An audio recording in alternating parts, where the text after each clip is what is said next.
Sud Radio refait sa déco avec Maison Créative. Sandrine Debruyne. Bonjour Sandrine. Et bonjour Jean-Marie. Toujours sur les réseaux sociaux, évidemment. Vous êtes la directrice de la rédaction de Maison Créative et vous nous emmenez ce matin sur TikTok. Quel est l'aménagement décoration qui fait le plus de bruit en ce moment sur ce réseau social ? Eh bien, c'est le Bookshelf Wells. Alors oui, on va le redire. Voilà. Allez-y. Alors, j'adore. Je sais très bien que vous n'aimez pas du tout quand je dis ça. En fait, l'idée, c'est que les livres sont juste là pour la déco. Alors, le débat va un peu plus loin. Si les livres, pour certains, n'étaient pas faits pour être lus, mais juste pour décorer. Alors, dans cette mode, les étagères de livres sont soigneusement arrangées pour projeter une image de sophistication un petit peu et d'intelligence, souvent avec des éditions reliées, des couvertures esthétiquement attrayantes, des collections de livres par couleur. Cette pratique est parfois critiquée, et beaucoup d'ailleurs, car elle peut donner l'impression de posséder des livres sans les avoir lus. Alors, c'est comme un peu un statut social. On projette un plaisir de lecture, mais on n'a pas la connaissance.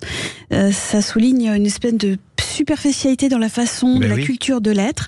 Alors, ineptie ou réalité, malheureusement pour certains, c'est une réalité.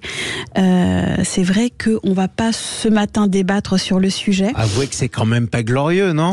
C'est pas glorieux, je vous l'avoue. Et c'est pour ça que ce matin, on parle de bibliothèque et pas de débat, parce que...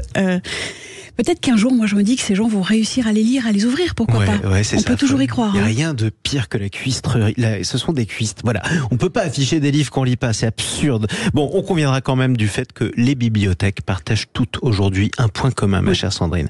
Recevoir autre chose que des livres. Alors, qu'est-ce qu'il y a ? Est-ce qu'il y a une règle pour les aménager ?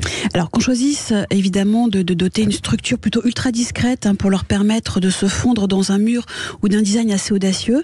C'est vrai que la première place dans notre décoration, ça va être des tablettes, donc elles doivent se maintenir. L'idée, c'est des dimensions très variées pour recevoir justement toutes sortes d'objets. Et le nec le plus ultra pour une bibliothèque, c'est vraiment le sur-mesure. Donc c'est vrai qu'on a des collections qu'on va pouvoir ranger par taille, par couleur, par thématique. Il n'y a pas de vraies règles en soi. L'idée vraiment, c'est de se fixer en fonction du mur de la pièce où on est et d'avoir tout de suite quelque chose de très agréable et très attractif. Alors, est-ce qu'on peut bricoler sa bibliothèque tout seul ? Alors, j'ai envie de vous dire oui, dans la mesure où on n'a pas de main gauche. C'est assez simple, en fait, il ne faut pas forcément grand-chose, il faut 4 à 6 planches, il faut des caisses un peu vintage et claires, notamment pour les assises.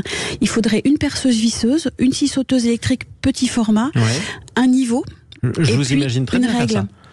Mais je sais faire et je peux faire. Non, mais je vous assure, vous seriez surpris. Non, je ne suis même pas surpris, j'étais sincère là-dessus. Quelles sont les autres options tendances du moment ?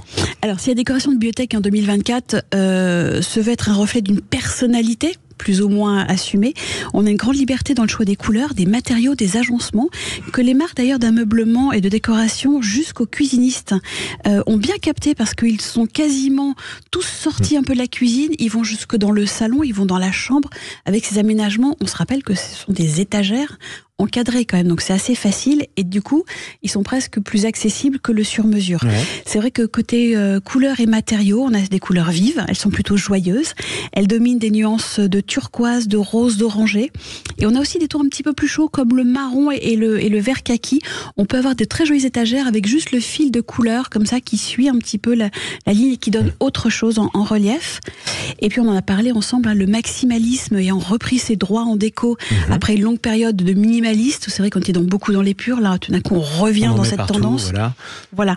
Elle encourage l'accumulation des objets décoratifs, un mélange de motifs, c'est plutôt audacieux, des couleurs, des textures pour créer des espaces assez riches. On peut même avoir le fond des bibliothèques avec un fond de papier peint, avec un fond de textile, justement pour créer ce qu'on appelle ce mix and match. Le mix and match, voilà, allez, les 3 coups de cœur de Sandrine Debruyne en termes de déco en bibliothèque. Alors, ça va être plutôt des bibliothèques qui sont plutôt accessibles et faciles à trouver. On a Tikamoon, on a une bibliothèque qui va être en double teck massif recyclé, pour une pièce plutôt un style scandinave. Et c'est vrai qu'on a des finitions très soignées, travaillées en teck exotique. Alors le teck est particulièrement convoité en architecture et en mobilier parce qu'il est assez dense, il est résistant à l'humidité et surtout durable. Et puis, j'ai envie de vous dire que chez Ikea, cette fameuse grande marque, on a des bibliothèques assez filaires en métal blanc qui vont pouvoir se fondre un petit peu dans un décor plus épuré. Je suis assez fan de celle de chez RBC. C'est des gros blocs de couleurs jaune, violet, marron et vert. Et puis, chez String Furniture, en fait, on va mixer des placards, on va mixer du métal, on va mixer un petit peu toutes ces formes diverses et variées en hauteur, en largeur. Vraiment, la bibliothèque devient un meuble assez attractif et très facile à vivre surtout. Bah écoutez, c'est formidable. Merci beaucoup Sandrine Debrine. Je vous laisse repartir avec votre scie sauteuse, du coup. Eh ben, je pars à Milan, donc sans scie sauteuse, et puis je vous parlerai de toutes les nouveautés et pourquoi on va tous à Milan passer une semaine de dingue en déco. Bon, écoutez, c'est formidable. Je vous souhaite une folle semaine en Italie, en tout cas.